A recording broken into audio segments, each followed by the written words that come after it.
Hello students, welcome to global online. This is Ankita Sood. Paper one preparation में आज हम higher education system unit के most expected questions आपके लिए लेकर आए हैं।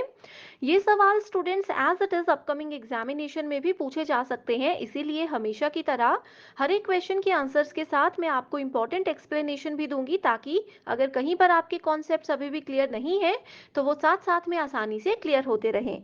तो चलिए फिर इसी के साथ सेशन को शुरू करते हैं।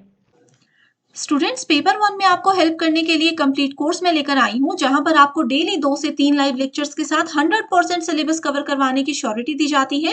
इसके साथ ही आपको एक स्पेशल व्हाट्सएप ग्रुप में भी ऐड किया जाएगा, जिसमें कि आप अपने टीचर से सारे डाउट्स क्लियर कर सकते हो और आपको हर क्लास के बाद पीडीएफ भी मिल जाएगी, जिससे आपके नोट्स बनाने का समय बचेगा।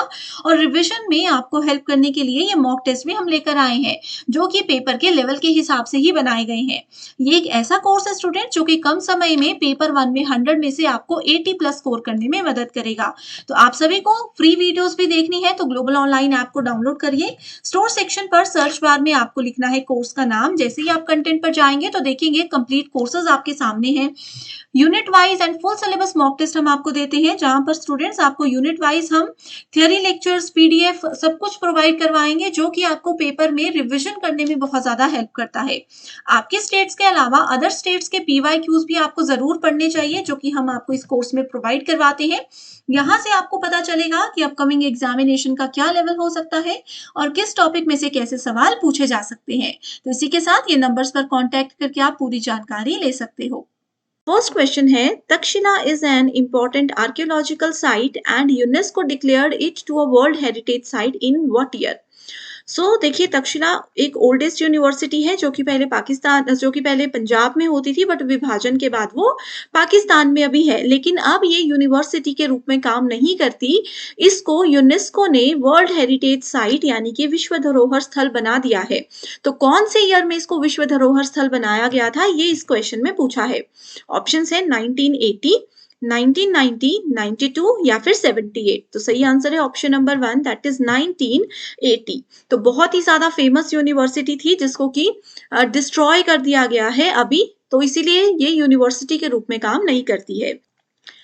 According to the national institutional ranking framework, जिसको NIRF कहा जाता है, of MHRD released in 2023, which institution occupied the number 1 slot in India? Okay, so इस क्वेश्चन में कहा है NIRF क्या होता है? National institutional ranking framework. ये इंडियन इंस्टीट्यूशन, यूनिवर्सिटीज जितनी भी है, हर साल उनको रैंक देता है। तो इसमें पूछा है कि 2023 के डेटा के अकॉर्डिंग टॉप यूनिवर्सिटी इंडिया में कौन सी आई है। अब आप लोग इसके लिए 2024 का डेटा अगर ढूंढ रहे हो तो वो आपको नहीं मिलेगा, क्योंकि लास्ट 2023 का डेटा ही फिलहाल आया है। साल के एंड में इसकी रिपोर्ट आती है। Okay, so top university I थी IIT मद्रास। तो सही आंसर है ऑप्शन नंबर बी। इसके अलावा स्टूडेंट्स, आप लोगों से ये भी पूछा जा सकता है कि 2023 में टॉप कॉलेज कौन सा आया था। 2023 में इंजीनियरिंग यूनिवर्सिटी कौन सी थी, ठीक है, फार्मेसी की टॉप यूनिवर्सिटी कौन सी थी।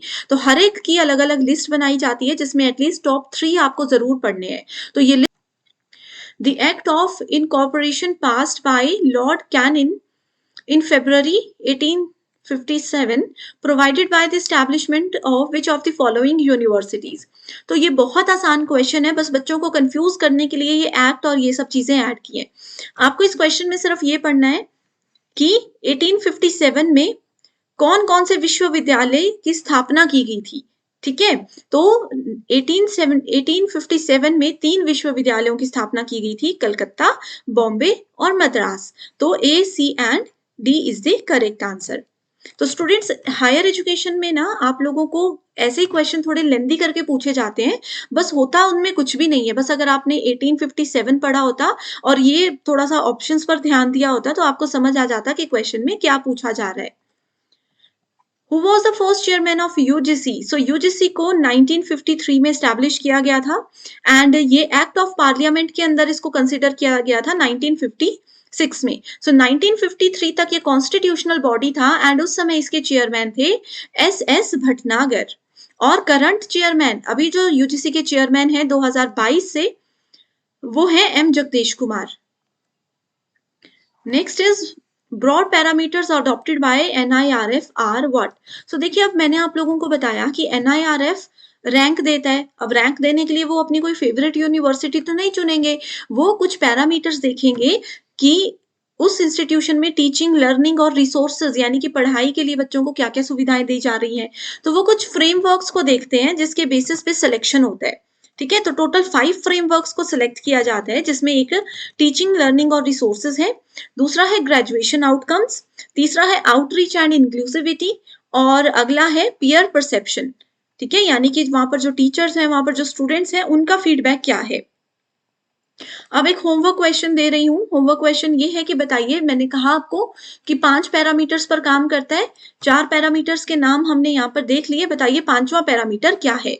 इसका आंसर मुझे कमेंट करके बताना है।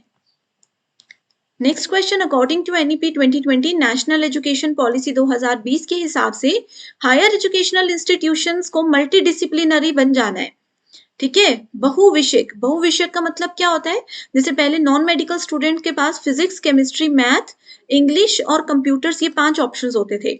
मल्टीडिसिप्लिनरी के अंदर एनईपी ने बोला है कि अगर कोई बच्चा फिजिक्स, केमिस्ट्री, मैथ के साथ हिस्ट्री, इकोनॉमिक्स या एक्स्ट्रा कुछ सब्जेक्ट पढ़ना चाहते हैं तो वो भी पढ़ सकते हैं नॉन मेडिकल के अंदर ही। ठीक है, तो इसमें बोला है कि इंडिया के जितने भी हायर एजुकेशनल इंस्टीट्यूशंस हैं, उनको मल्टीडिसिप्लिनरी बनाने का टारगेट कब तक पूरा करने का एनईपी ने बोला है। तो वो बोला गया है कि 2040 तक ये टारगेट जरूर पूरा हो जाएगा।